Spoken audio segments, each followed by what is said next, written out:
প্রাণীদের কিছু আশ্চর্যজনক মুহূর্ত। 6 নম্বর, গভীর রাতে এক ব্যক্তি নিচতলায় অদ্ভুত শব্দ শুনে দেখতে নামলেন। সিঁড়ির শেষ ধাপে এসে তিনি জমে গেলেন। তার বাড়ির ভেতরে একটা সিংহ দাঁড়িয়ে আছে। ধীরে ধীরে ঘুরে দাঁড়াতেই দেখলেন পেছনেও আর একটা সিংহ। মানে ঘুম ভাঙানোর জন্য এর চেয়ে শক্তিশালী অ্যালার্ম আর হতে পারে না।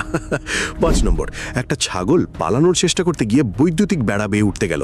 সঙ্গে সঙ্গে শক খেলো, কিন্তু থামেনি। পেছনে টানতে থাকা ভারী জিনিসটা টেনেই শেষ পর্যন্ত নিজেকে ছাড়িয়ে ফেললো। ব্যথা পেলেও মিশন কমপ্লিট। 4 নম্বর, একটা সিংহী শান্তভাবে পানি খাচ্ছিল। ঠিক তখন পেছন থেকে একটা পুরুষ সিংহ এগিয়ে এলো। ক্লিয়ারলি ইমপ্রেস করার চেষ্টা করছে, কিন্তু সিনে টুইস্ট ছিল। কিছু দূরে দাঁড়িয়ে ছিল আরেকটা সিংহী, তার আসল সঙ্গী। মানে প্রকৃতিতেও রিলেশনশিপ ড্রামা কম না। 3 নম্বর, একজন কৃষক নিজের কাজ করতে যাচ্ছিলেন। এমন সময় তার একটা ষাঁড় হঠাৎ নিয়ন্ত্রণ হারিয়ে ফেলে। কোথা থেকে যেন ফুল স্পিডে এসে গাড়িতে ধাক্কা মারল। গাড়ির সামনের অংশ প্রায় চুরমার হয়ে গেল, আর পুরোটা উল্টে যাওয়ার মতো অবস্থা। একদম অপ্রত্যাশিত অ্যাটাক। 2 নম্বর,